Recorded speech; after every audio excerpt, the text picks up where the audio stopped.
Militer Rusia memperbarui informasi operasi militer khusus di Ukraina dalam 24 jam terakhir.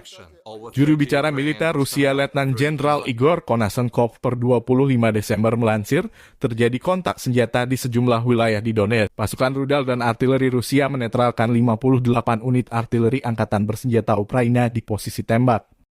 Tenaga kerja dan perangkat keras militer mereka di 86 area juga diserang.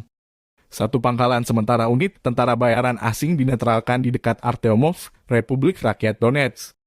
2 kendaraan tempur Ukraina untuk sistem roket peluncuran ganda, MLRS.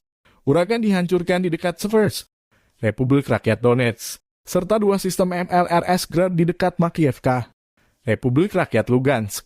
Selain itu, 1 sistem artileri self-propelled Krab Polandia dihancurkan di dekat Seversk, Republik Rakyat Donetsk. Igor Konashenkov melansir secara total, 352 pesawat terbang dan 192 helikopter.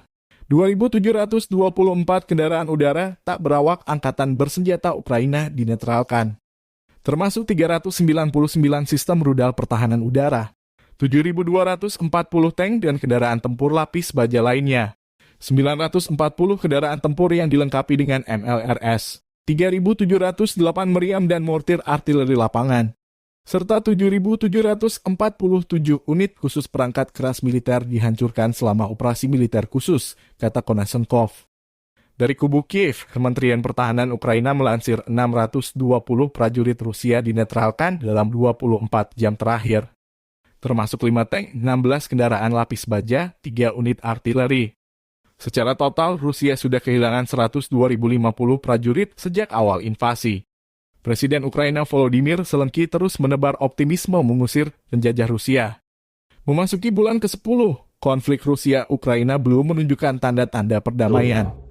Ukraina mendapat bantuan dan suplai amunisi dari negara-negara NATO dengan Amerika Serikat dan Inggris sebagai poros utamanya.